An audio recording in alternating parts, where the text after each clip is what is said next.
Assalamualaikum warahmatullahi wabarakatuh. Perkenalkan nama saya Ali Muhammad Khalif Irawan dari kelompok satu untuk kelas bahasa Indonesia dan saya ingin menampilkan hasil penelitian kami yaitu analisis tipe pasang surut dan komponen harmonik di Pantai Indah Cemara Indramayu. Di sini terdapat nama-nama anggota kelompok saya. Dan untuk agenda yang pertama itu ada bab satu yaitu pendahuluan, bab 2 teori dasar, bab 3 analisis dan pembahasan, dan bab 4 kesimpulan dan syarat. Baik, untuk bab satu dapat latar belakang. Pasang surut merupakan fenomena alam di wilayah pesisir yang mempengaruhi berbagai aktivitas masyarakat seperti perikanan, tambak, dan kegiatan sehari-hari. Dengan naik turunnya muka air laut yang dipengaruhi oleh gaya tarik bulan dan matahari serta kondisi geografis dan morfologi laut. Sehingga karakteristik pasang surut berbeda di setiap wilayah. Untuk rumusan masalah terdapat pertama, bagaimana pola naiknya turun muka air laut di Pantai Cemara Indah berdasarkan data pengamatan seharian selama periode penelitian. Yang kedua adalah tipe pasang surut apa yang terjadi di Pantai Cemara Indah. Dan yang ketiga adalah komponen pasang surut mana yang paling besar amplitudenya dan paling berpengaruh terhadap perubahan tinggi muka air laut di lokasi penelitian. Baik, untuk tujuan penelitian yang pertama adalah mengamati dan mendeskripsikan pola naik turunnya muka air laut di Pantai Cemara Indah. Yang kedua adalah menentukan tipe pasang surut yang terjadi antara diurnal, semidional, ataupun campuran dan menggunakan metode perbandingan komponen harmonik. Dan ketiga adalah mengidentifikasi komponen pasang surut yang paling dominan. Untuk ruang lingkup penelitian, ini dibatasi pada Pantai Cemara Indah pada 9 November 2025 sesuai dengan waktu pelaksanaan kuliah lapangan oceanografi. Pada Pantai Cemara Indah dilakukan pengamatan dari jam 8.45 WIB sampai dengan 16 WIB.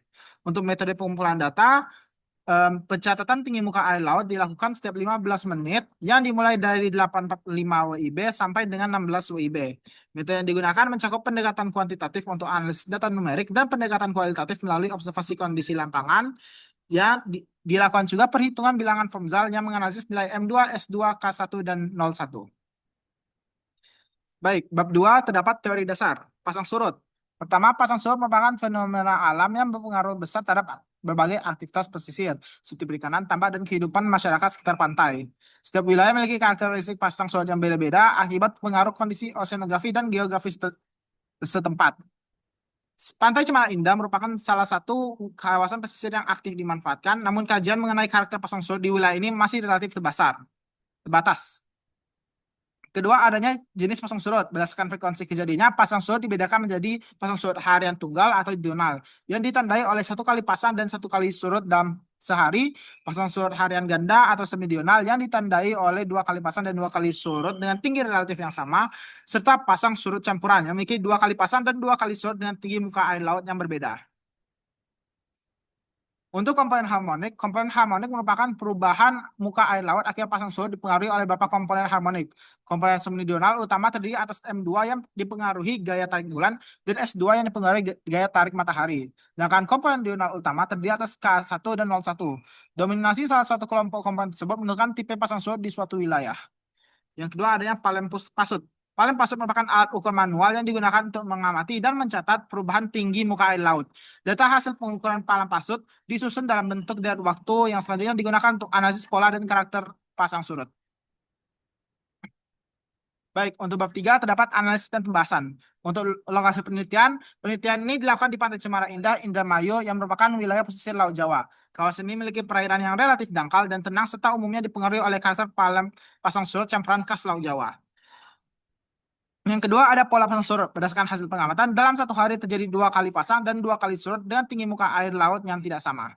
Yang ketiga terdapat alat dan prosedur pengukuran. Pengukuran pasang surut dilakukan menggunakan paling pasut, log sheet, dan kamera. Pencatatan tinggi muka air laut dilakukan setiap 15 menit dan data diambil secara duplo untuk meningkatkan ketelitian dan akurasi hasil pengamatan. 4. Terdapat analisis harmonik. Data dari waktu hasil pengamatan dianalisis untuk melihat pola fluktuasi muka air laut. Analisis ini digunakan untuk memperkirakan amplitudo komponen pasang surut serta memahami karakter perubahan muka air laut secara temporal. Kelima, terdapat bilangan Formzal. Penentuan tipe pasang surut dilakukan menggunakan bilangan Formzal yang mengukur perbandingan antara komponen pasang surut diurnal dan semidional. Hasil perhitungan menunjukkan nilai sebesar 1,0991. 1,0991 yang termasuk dalam kategori pasang surut campuran dominan ganda. Dan terakhir hasil utama, hasil analisis menunjukkan bahwa nilai mean sea level atau muka air laut rata-rata sebenarnya 95,25 cm. Total amplitudo komponen diurnal K1 dan 01 sebesar 25,97 cm. Sedangkan total amplitudo komponen semidional M2 dan S2 sebesar 23,63 cm. Yang menunjukkan pengaruh relatif seimbang antara kedua kelompok komponen.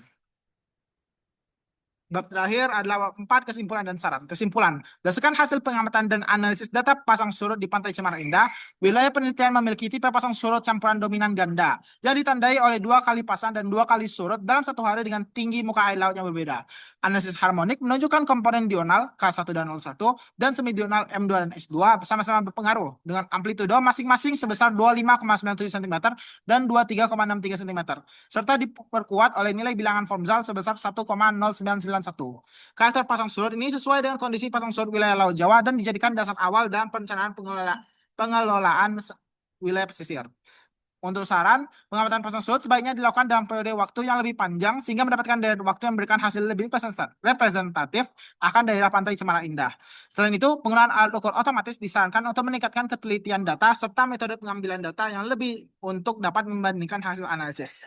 Penggabungan data lapangan dengan data dari instansi resmi serta analisis lanjutan yang melibatkan parameter oceanografi lain seperti arus dan gelombang juga perlu dipertimbangkan. Dan itulah adalah hasil dari jurnal dari buatan kelompok 1. Terima kasih atas waktunya dan atas segala kesalahan saya minta maaf sebesar-besarnya. Wassalamualaikum warahmatullahi wabarakatuh.